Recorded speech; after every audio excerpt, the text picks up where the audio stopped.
All right. Good afternoon. This is the public hearing for an update on rulemaking procedures pursuant to Article 7 adjudications and Article 13 on educator conduct. Um, Within this update and this public hearing, we have not received any registrants to this point for any public comments. Although I would like to share just an update and summary of the rulemaking items that will be for board consideration update in October as we move throughout the process. So the rulemaking on Article 7 adjudications and Article 13 for conduct includes the following updates. First of which is largely clerical. So we have updates to our definitions and terminology to just ensure that we're remaining consistent in modernizing rule language to make sure that it's aligning with other board rule and also with comparable Arizona revised statutes. We also have replaced specific terminology around references to individuals and persons in this space to ensure that we're using correct aligned legal language to meet the definitions of persons.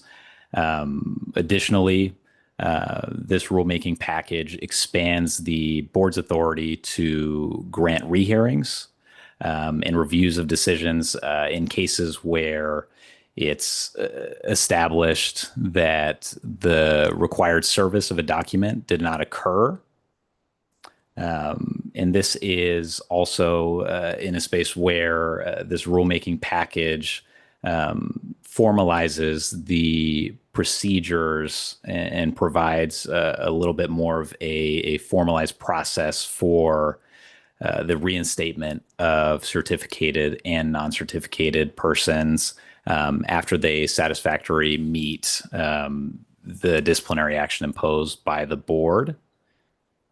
Additionally, this rulemaking package provides for the provision of additional information contained within the notices of investigations or notices of intent to impose disciplinary actions before the board, and reinforces one's required right to request a hearing.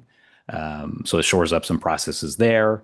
It also allows for a hearing officer to address subpoenas related to educator discipline and issued to the board and board staff.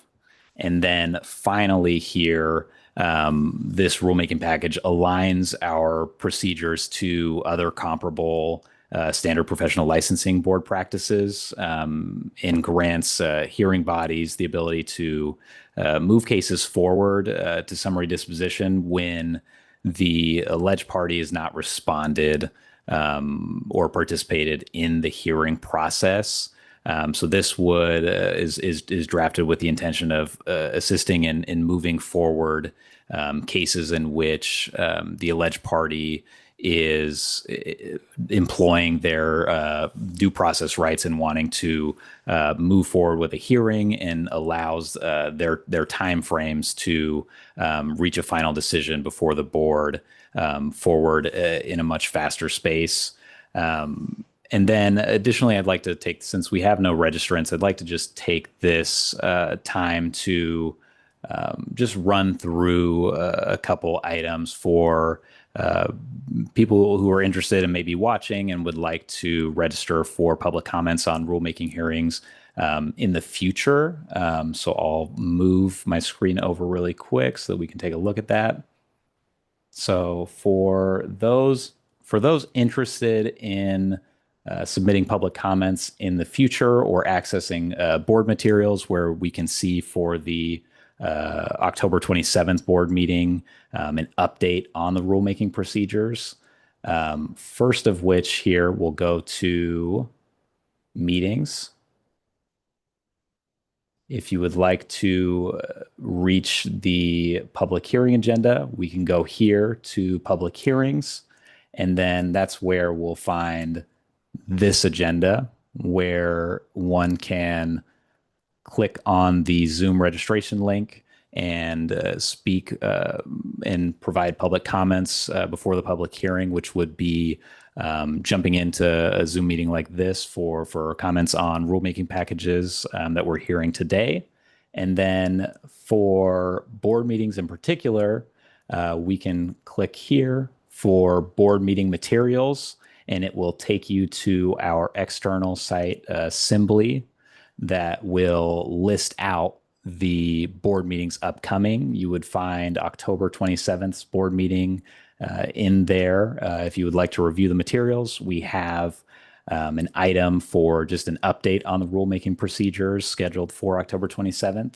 And then lastly, if for those looking to comment on rules as we're moving through the process, we can go here to resources, and then we can go to rules here where we can see the board administrative code as adopted right here. And then we can also see the active rule proposals that are moving through the board's process. So right here, we have the rulemaking proposal on educator discipline, which is the same rulemaking proposal we are discussing today, covering conduct and adjudications for Article 7 and 13. So if we would like to submit comments in the future, this is just a little bit of additional information so that you may do so. That wraps up just the update and public hearing for these items. And there's additional options to submit comment under the board meeting procedures. So if you go to our Assembly website, as I showed, under the meeting materials, you can find the processes by which you can submit a comment on these rulemaking proposals for October 27th, and then also for future meetings as well. Thank you. That will wrap up the public hearing at 12:26.